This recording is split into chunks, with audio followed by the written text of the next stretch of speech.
I'd like to take this opportunity to thank SECP, particularly Chairman Mr. Akif Saeed, Mr. Muzaffar Mirza, for inviting me to speak at today's conference.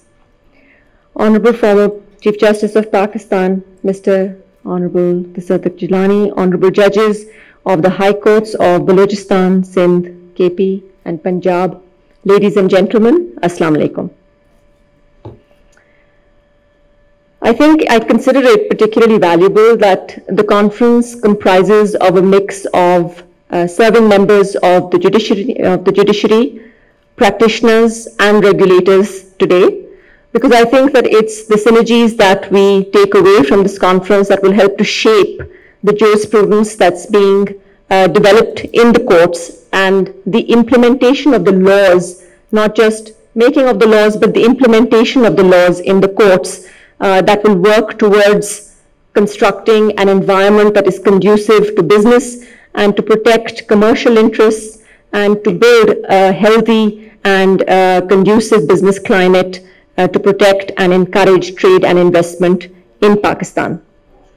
My talk today centers around the admissibility of evidence and related issues in corporate matters, particularly in company jurisdiction of the Honorable High Courts. I know I have just 15 to 20 minutes and I have over 40 slides. So at the outset, I just want to say that at the end, anyone who's interested in the presentation, please do contact me and I'd be happy to share the presentation, because there is no way that I'll be able to run through all the slides. And many of the slides, admittedly, are to do with just sections of law that would be useful for you. At the end of it, the presentation there is a bibliography as well, in which all the cases that I relied on are also there for anyone who's interested, particularly the practitioners here. I think it would be an important resource. So with that, I'd just like to take a minute to read from the seminal judgment of Justice Munib Akhtar from the Sindh High Court, the Neelufar Shah case, where he says that it's important to keep in mind that the modern company is a creature of statute. It comes into existence by registration under the Companies Ordinance Act. At the same time, the judicial decisions in respect of matters relating to companies are also of paramount importance. Thus, the law relating to companies, it is governed both by statutory provisions and many judicially evolved rules, and these taken together constitute what might be described as company law.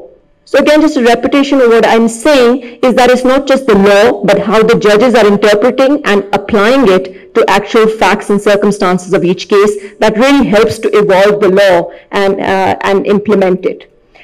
Now, jurisdiction of the company bench of the Honorable High Courts. The companies, just a summary of the Companies Act 2017. It's the company benches of the High Courts are constituted pursuant to Section 5 of the Act. They have exclusive jurisdiction. So Companies Act 2017, by virtue of Section 5, ousts the jurisdiction of the civil court altogether. So if there was any ambiguity earlier, it's been removed by the Companies Act of 2017. And Section 6 of the Act lays down the procedure which is to be followed by the company benches, which brings us back to the question that what amendments are required in the Rules of 97, and I'll come back to that question later. Now, here's just a slide that shows the comparison between the Companies Ordinance of 1984 and the Companies Act of 2017, in which again, the definition of court, the jurisdiction of the court, what it was earlier, the court, if you give me a second to open the slides in front of me, whereas earlier, there was a bit of ambiguity in that Section 7 of the Companies Ordinance said that the court having jurisdiction under this ordinance shall be the High Court, and provided that the federal government may by notification and subject to such restrictions empower any civil court to exercise all or any of the jurisdictions by this ordinance conferred upon the court. So there was a possibility of matters being referred to the civil court as well. Whereas if you see the comparison, Section 5.2 of the Companies Act of 2017, in the right column, it says no civil court, notwithstanding anything contained in any other law, no civil court as provided in the CPC or any other court shall have jurisdiction to entertain any suit or proceeding in respect of any matter which the court is empowered to determine by or under this act. Now we come to the evidence and question of admissibility thereof in company jurisdiction. Once again, going back to the Companies Ordinance of 1984, was there always a summary procedure provided in the Companies Ordinance of 1984? The short answer is yes. If you see, the relevant provision in the Companies Ordinance 1984 was Section 9, and 9.3 said, in the exercise of its jurisdiction as aforesaid, the court shall in all matters before it follow the summary procedure. There was a long, as you know, the Companies Ordinance 1984 prevailed until the Companies Act of 2017. So we have a huge number of years in which the jurisprudence developed, and I'll just be coming to how it did develop and what the judges presiding over these matters decided, that even though there was summary procedure, and if there was summary procedure, could they then receive evidence? Could matters that involved factual disputes, and factual disputes also, they bifurcated into two categories. One that was straightforward factual disputes, and the second category were those factual disputes that involved intricate, complicated, and involved questions of law. Could the court look at both? Did the court have jurisdiction to look at both? When and how should the court refer the matter to a civil court? How was that discretion to be structured and why? And the jurisprudence is really interesting.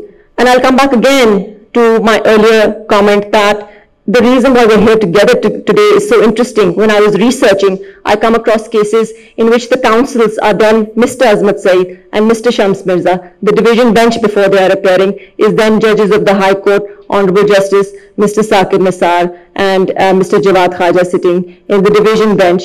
Honorable Mr. Justice, the Sadiq Jirani, I was just remarking how I was relying on a case of his. And so there were all the shared experiences of being counsel, then being on the bench, and then being ultimately in the apex court, and then how the jurisprudence develops from your experiences in all three positions. So powers of the Company Court under the Companies Act 2017. This is of prime importance. The procedure of the court and appeal as laid down by Section 6 is a seminal shift from the procedure that was in place earlier. What was in place earlier under the Companies Ordinance of 1984, the summary procedure was guided by the court rules of 1997. Now the procedure is given afresh in Section 6, and it's essentially Section 6 that should be the topic of training as a workshop for the registrars of the High Courts, because it empowers essentially the High Court registrars, the company registrars, and I know that they are present today. I just met with the company registrar of the Lahore High Court as well, that it empowers them to receive the evidence in those cases and to actually receive the affidavits and counter affidavits as is required under Section 6. The whole summary procedure, if you see Section 6.9, I would just like to refer to that, it's at the bottom of the page, that the court shall treat affidavits, counter affidavits, and other documents filed by the parties to the proceedings as evidence, and decide the matter on the basis of the documents and affidavits placed before the court in a summary manner and pass final orders within the time stipulated in subsection 11. And subsection 11, of course, if we go to the next slide, is 120 days. But what happens when there are intricate questions of fact that are intricate and complicated, and suppose that the counter affidavits raises the possibility of cross-examination? Who is going to conduct that cross-examination? Who is going to conduct all the receiving of evidence, etc.?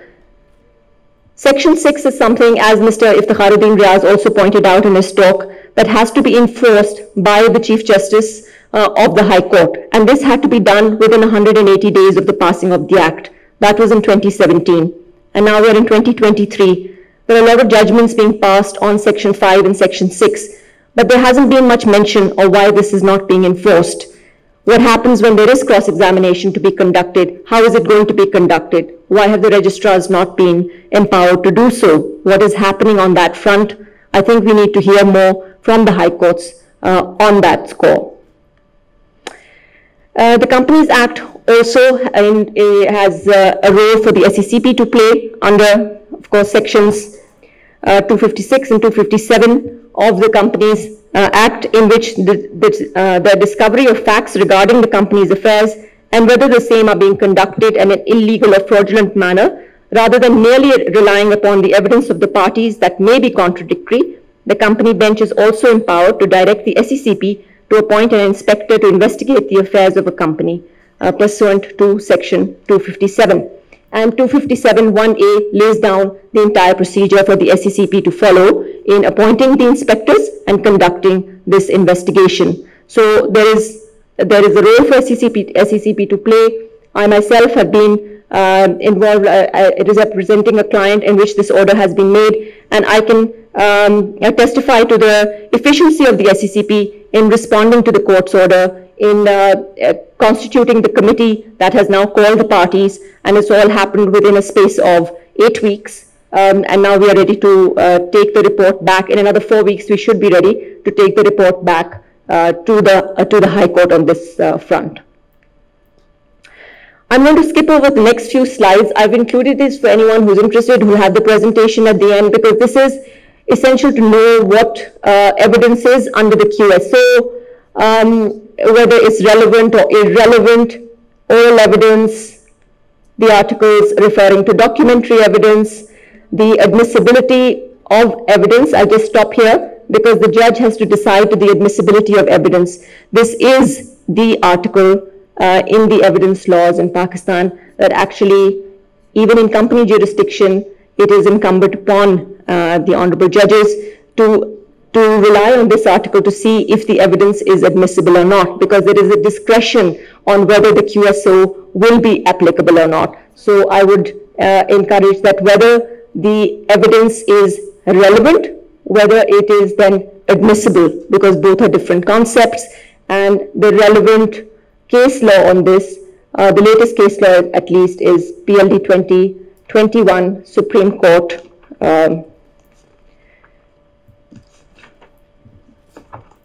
715. Now, evidence in corporate matters. What are some of the matters that may require recording of evidence? The sections are divided by a slash. The first ones refer to the Companies Act 2017, the ones after the slash to the Old Companies Ordinance 1984. So matters which would rarely involve disputed questions of facts would be, in the left column, the reduction of share capital, power of the court to declare proceedings of the general meeting invalid, power of the court to declare the election of directors invalid, sanctioning a scheme of arrangement, power of the court to order winding up of a company, the appointment of a liquidator. I'll come back to that later because there's a latest judgment 2022 CLD 1415 of the Supreme Court that even in a winding up petition has now stated that even in a winding up petition, if one of the parties raises a bona fide dispute about why they should not be wound up, then it might go back to the court of competent jurisdiction. I'll just come back to that. But power of the court to adopt proceedings of voluntary winding up. In the right-hand column, there are matters which may involve disputed questions of fact, and this is the power of the court to rectify register of members, to order an investigation into the affairs of the company, to assess damages against delinquent directors, to grant relief in certain cases, and for prevention of oppression and mismanagement under Section 286. So these are some of the matters. I've just bifurcated them in which receiving of evidence may be necessary. Now I will just summary procedure. What does it mean? Companies Ordinance 1984 also included that, and so does Companies Act 2017. What is summary procedure? Really? Okay. Now, summary procedure. Now, whether that means there's a bar on factual inquiries, whether the factual dispute is straightforward, whether the questions are intricate, involved, or not. Now, I've just listed the cases over here: Shaukat Soap Factory, Haji Nawal Khan case, the Pakistan. There are so many, but these are all judgments earlier from 1986 onwards from the Honorable Sindh High Court and the Lahore High Court that basically said, send intricate questions of law to the civil court. And they were continuously batting off a lot of the more disputed questions of fact, if there were any, to the civil court, and not assuming jurisdiction in any disputes other than those that were absolutely straightforward.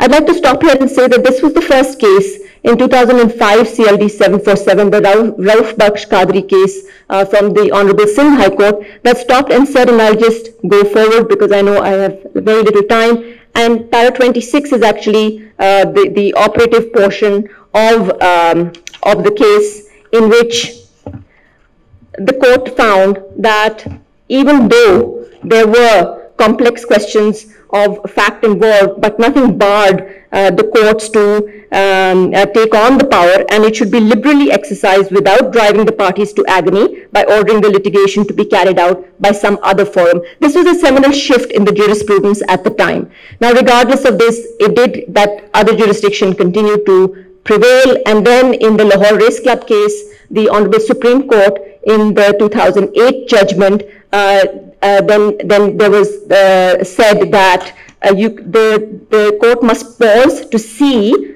that whether it can at all take on resolve the dispute itself. And it's only after this consideration, if it's absolutely necessary, to send it to the civil court. Otherwise, it can assume the jurisdiction. Now, this is another seminal case that I quoted in my first slide, where Justice Munib Akhtar in the Nilufar Shah case, I would encourage you to read the judgment if you're interested in company law. It also categorized the cases. It relied on some Indian jurisprudence as well, but it categorized the cases into three kinds of disputes that would come before the company court, when it could assume jurisdiction, and it endorsed the view that was taken in the Rauf Qadri case. The analysis. There was the judgment of 2016 SCMR and the United Foam Industries case by the Honorable Supreme Court that basically says that even if there is summary procedure, nothing bars the court from taking evidence. This is still under Companies Ordinance 1984 though. This was followed, and as a result, you can see even the Honorable Sindh High Court discussing intricacies of the manner in which evidence is being received in company cases. Now, the latest jurisprudence on the subject that is being followed by the Honorable Lahore High Court in 2022 CLD 718, Honorable Justice Jawad Hassan, and also by the Honorable Islamabad High Court, and is still the same, that the Lahore High Court and the Honorable High Courts can assume jurisdiction, and they ought to. This is the case that I was referring to, the 2022 CLD 1415, First Saud Investment Bank versus Bank of Punjab, in which the Supreme Court has in a winding up petition, again gone back to the fact that if there is a bona fide dispute, it may not decide, even in a winding up petition which doesn't really require evidence to be received, it can be sent back. So there are some gray areas. So just to conclude, the gray areas that seem to be there is that Section 5 in the Companies Act 2017, having laid to rest that the jurisdiction of the civil court is ousted and is replaced by the High Court altogether in its company jurisdiction, must then see the enforcement of Section 6 and the proper implementation of Section 6 through empowering the registrars and the other sections that allude to other persons being empowered to take evidence and being appointed by the High Court to take evidence in this regard. Otherwise, then there will always be, the waters will be muddied by conflicting judgments and into why and when and how evidence can or cannot be received, and what is not a disputed question of fact, and we might just lapse back into the old jurisprudence where there is discretion to decide whether this is a case that is decidable or not. So I think that the problem is procedural and not so much to do with the substantive portions. I think there is a very, in my opinion, a pro-commercial, pro-enforcement atmosphere prevailing in the Honorable High Courts. I take heart from the fact that reforms in ADR laws, in arbitration laws are being taken at the highest level, because the Honorable Supreme Court has formed law review committees in both of these matters in Arbitration Act to reform the Arbitration Act and to implement the ADR acts in each province.